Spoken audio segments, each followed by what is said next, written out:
Breaking news.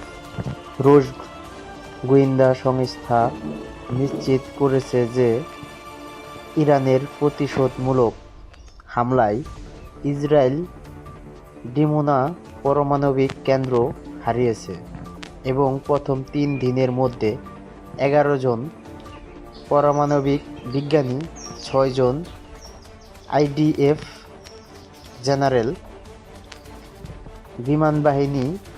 বিমানবাহিনীর 198 officer, 462 জন সৈন্য এবং মোসাদের 32 জন এজেন্টকে হারিয়েছে।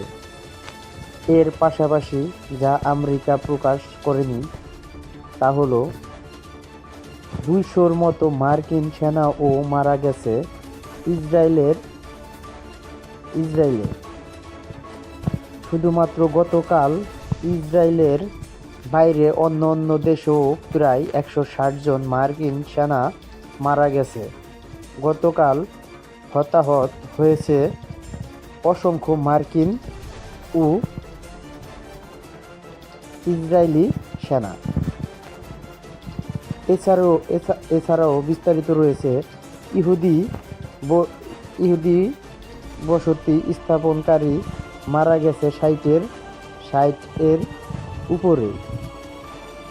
রুশ তথ্য যদি সঠিক হয় তবে আমেরিকার অবস্থা ভিয়েতনামের মতোই হবে। এই কয়দিনে ইরানের দেওয়া তথ্যমতে যে পরিমাণ মার্কিন সেনা হারিয়েছে তাদের হাজারের মতো। এই সংখ্যা সঠিক হলে ট্রাম্প এ ধাক্কা সামাল দিতে পারবে না। এই তো গেল সেনা হারানোর হিসাব।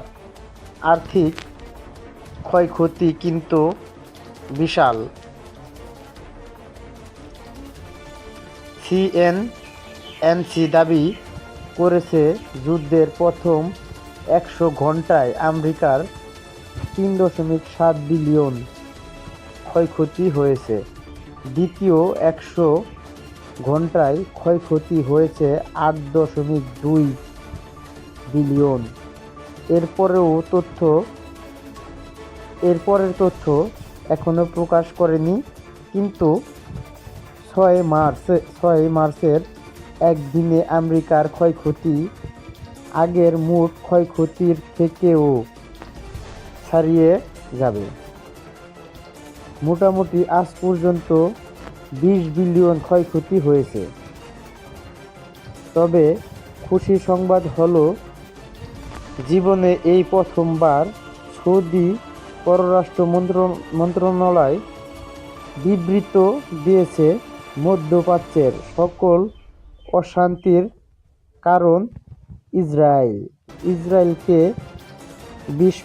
বিস্ফোরা বলে সৌদি বর্তমান দাবি করছে। সৌদি মাত্রায় মারাত্মক ধাক্কা খাবে আমেরিকা, ইনশাল্লাহ।